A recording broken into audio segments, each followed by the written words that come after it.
This story was shared with me by a friend, and the terrifying incident happened to his younger uncle, named Jonathan. My friend lives in New York City with his entire family, but his uncle, Jonathan, resides in Dallas, Texas, where the garment manufacturing business thrives. Jonathan works as a supervisor in a clothing factory there. Jonathan is highly educated and never believed in ghosts or spirits. Whenever someone discussed such matters, he would call them foolish. However, one incident changed his perspective entirely, leaving him traumatized to this day. Whenever he approaches that place, an overwhelming fear grips him. Before I start the story, let me ask you to introduce yourself briefly, where you're from, your name, and how long you've been following these kinds of stories. It helps me connect better with you. Also, if you're new to this channel, I've prepared some incredible stories for you, so make sure to check them out. If you enjoy them, don't forget to subscribe to the channel. Now, let's begin. You'll hear the story from Jonathan's perspective. Hello, everyone. I'm Jonathan, and as you already know, I work as a supervisor in a clothing factory in Dallas. My duty alternates between night and day shifts every 15 days. Since I started the second shift, I often found myself returning home quite late. The distance between my office and home is roughly a mile.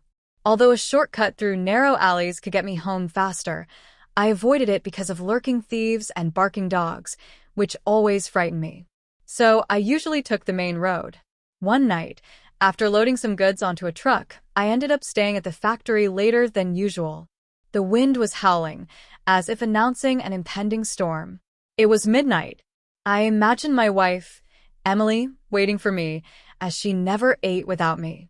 Holding my lunchbox, I hurried toward home. That night, I decided to take the shortcut through the alley, even though I disliked it. The deserted, eerie lane made me uneasy.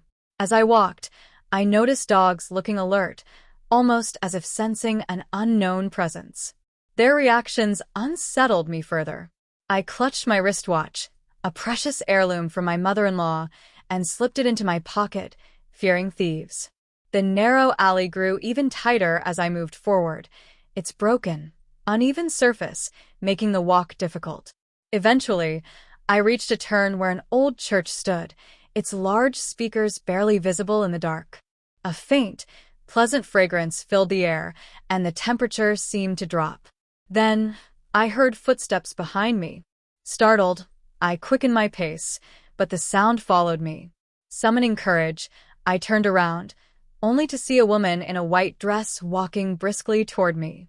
She seemed to be struggling with the darkness just as much as I was. Her presence calmed me a bit. She approached and asked, "Could you walk with me? I'm scared because it's so dark." Reluctantly, I nodded, and we continued together. When I asked why she was out so late, she replied vaguely about an emergency. Her mysterious response puzzled me, but I chose to remain silent. As we walked, she suddenly reached into her bag and pulled out a shiny object. It was a ring.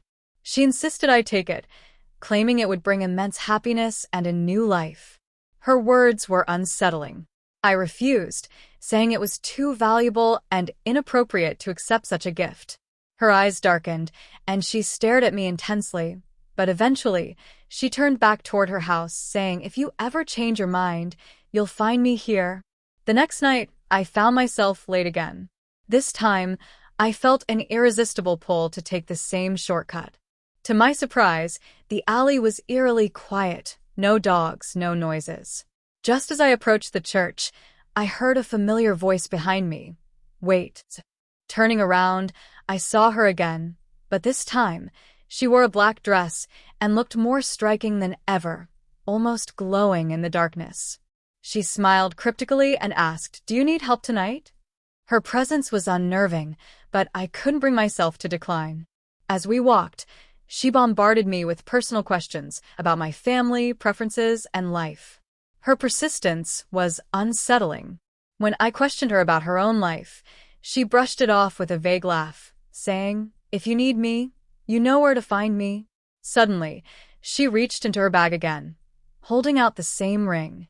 She pleaded, "Just wear it once, and you'll see a world free from all your sorrows." Her voice was commanding, almost hypnotic, but I resisted, firmly declining. She stared at me coldly, and without another word, she vanished into the darkness. The incident left me shaken. I returned home, my mind racing with questions. Who was she? Why was she so insistent about the ring? And why did I feel compelled to return to that alley? The next day, I fell sick with a high fever, and vivid dreams of the alley haunted me. I couldn't shake the image of her face and the mysterious glow surrounding her. To this day, that alley and the woman remain an unsolved mystery, one that fills me with dread and curiosity. Perhaps some questions are better left unanswered. This was Jonathan's chilling encounter. Have you ever experienced anything like this? Let me know in the comments.